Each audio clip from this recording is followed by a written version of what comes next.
We're live. I hope it's focused on my face. So I've owned this car for about a year and a half now. A 2004 AP2 Honda S2000. This is my first Japanese car. First thing I wanted to get into before we just jump into this driving review is that the S2000 is a car for everyone. There are young guys that drive these cars. There's girls that drive these cars. There are older guys that track them.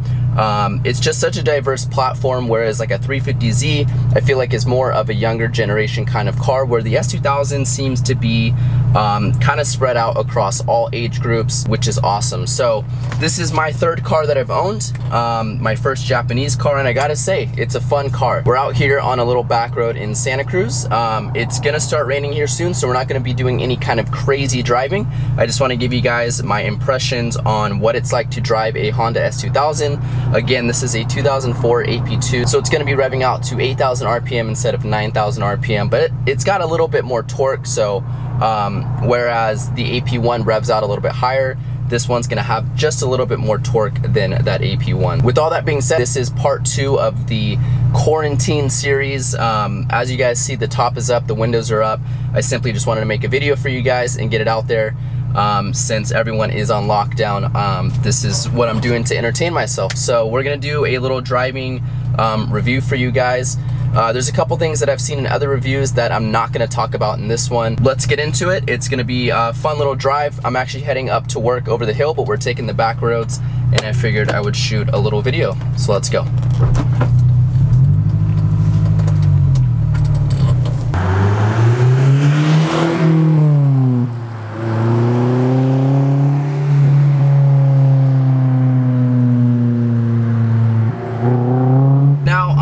Speak up a little bit before we get into the actual driving review. This AP2 S2000 is not stock, so as you guys can hear, there is a catback exhaust system on the car. I've had this exhaust on the car for, I want to say, about 6 months now, and it is loud. It's kind of a no-name brand. It's called God Snow, which, if any of you guys know, it's like an eBay brand exhaust. At the time, I didn't really know what it was. I just slapped it on the car. I just wanted the car to be a little bit louder. And now that the car's lowered and the exhaust sort of scrapes, I'm actually kind of happy that I didn't go with a very expensive exhaust. So it's got a catback exhaust system on the car. And to go along with that, we have a set of BCBR coilovers on the car as well. So as you can see, it's a pretty bumpy ride. It's not normally like this. You can actually soften up the BCBR coilovers as well.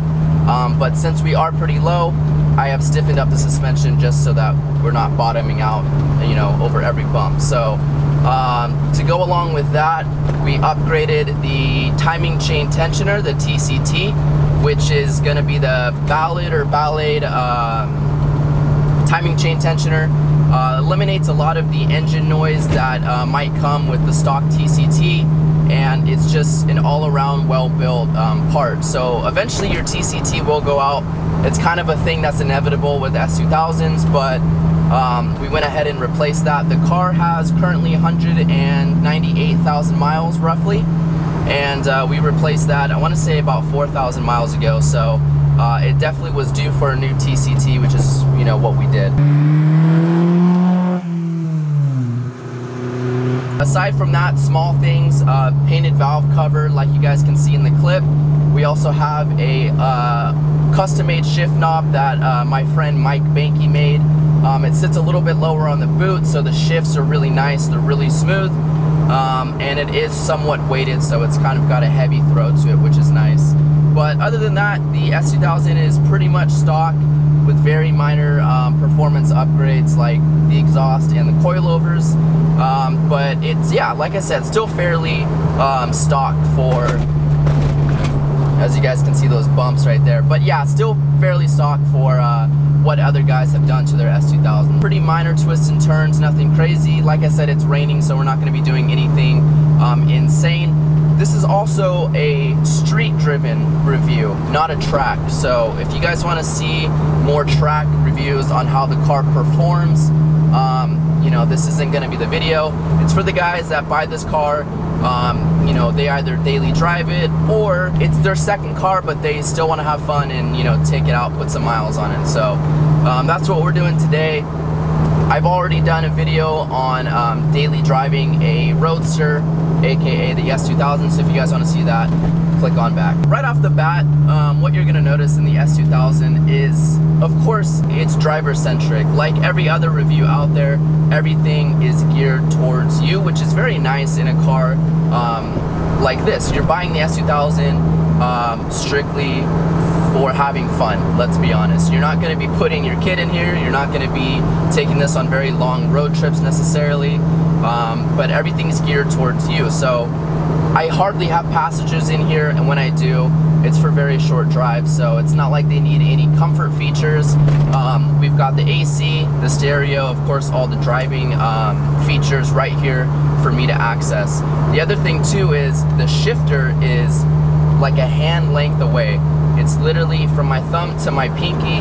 That's how short it is to get my hand off the steering wheel to the shifter, which is very nice if you are going to be doing a little bit more aggressive driving. Just get up this hill here. I'm trying to keep it in a higher gear so you guys can hear me over the exhaust note. But yeah, so very driver-centric. The seats, in my opinion, they could be better. The car has almost 200,000 miles on it, and these are definitely the original seats. So I can't bash on them too hard because whatever padding they have in them, it's probably worn out at this point. But they're not bad. The bolstering on the waist here, it's not awful. I know when I'm driving a little bit harder and I go into a turn, I see myself sliding just a little bit. But you got to have that happy medium with people that want to drive the car aggressively and still be comfortable in it when they're just cruising through town. So it is a nice happy medium, but when you do start to, you know, pitch it into a turn, you start to notice a little bit of sliding, especially in the hip area.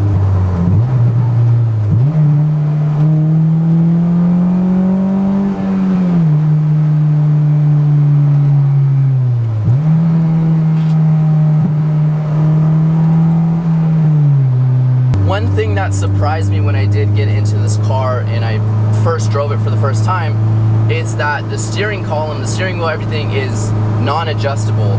So wherever you got to position yourself, it's solely based off of the seat, which is a little interesting because sometimes, you know, people's arms are longer and their legs are, you know, the whole ratio is, it's a little bit different for different people. So, you know, this car's not for everyone. You've got, you know, tall guys that are over 6 foot that might not fit in this car solely because, you know, their head's gonna hit the roof. For me, I'm sitting in at around 5'10", 5'11", and this car is just barely enough to fit me, in my opinion. I do like to sit a little bit lower in the car.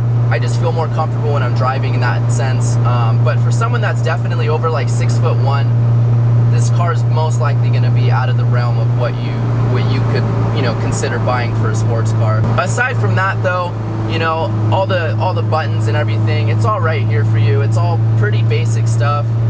Nothing super flashy. It's not very interesting. But again, that's not why you're buying this car. You're buying it for the driving experience and not all the comfort features that come with, like, say, a BMW Z4 or even a 350Z. With that being said, this car tends to get a lot of hate because of the material. Yes, there are a couple creaks and cracks here and there, but nothing insane.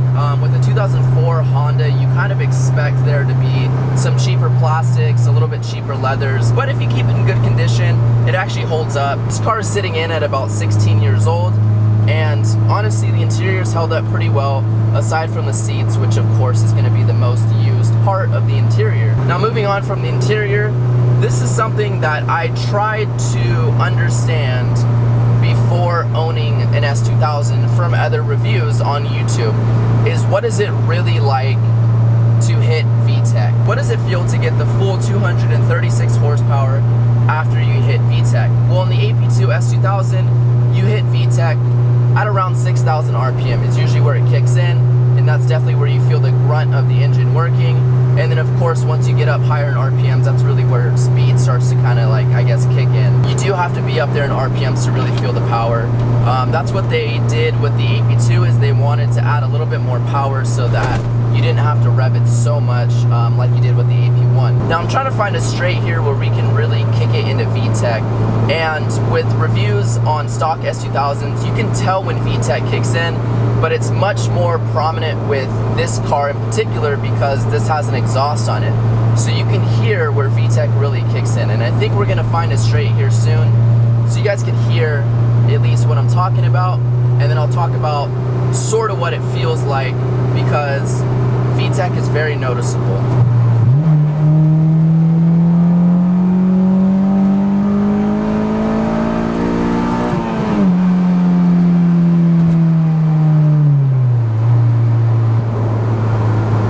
So I'm sure on video it probably picks up how slow that really is.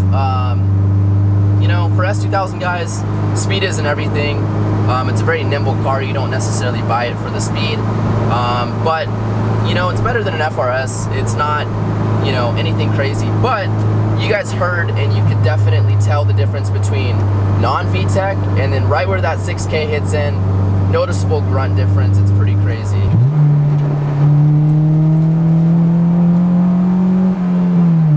And a 240Z just hot behind me, looks like a little drift missile. Kind of on a bumpy road here. Now it's kind of hard to explain what it feels like to have VTEC kick in. I don't want to hype it up, but it definitely just feels like a kick of more power is really what it is. And you won't really know the feeling until you drive it, so I suggest trying to find a friend, maybe go test drive an S2000 if you're thinking about getting one.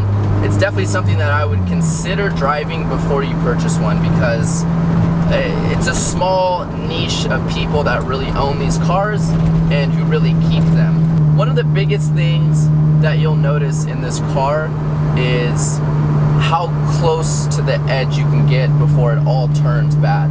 And that's one of the bad things about this car, but also possibly one of the best things is that the front engine sits behind the front axles, making it technically a mid-front engine car.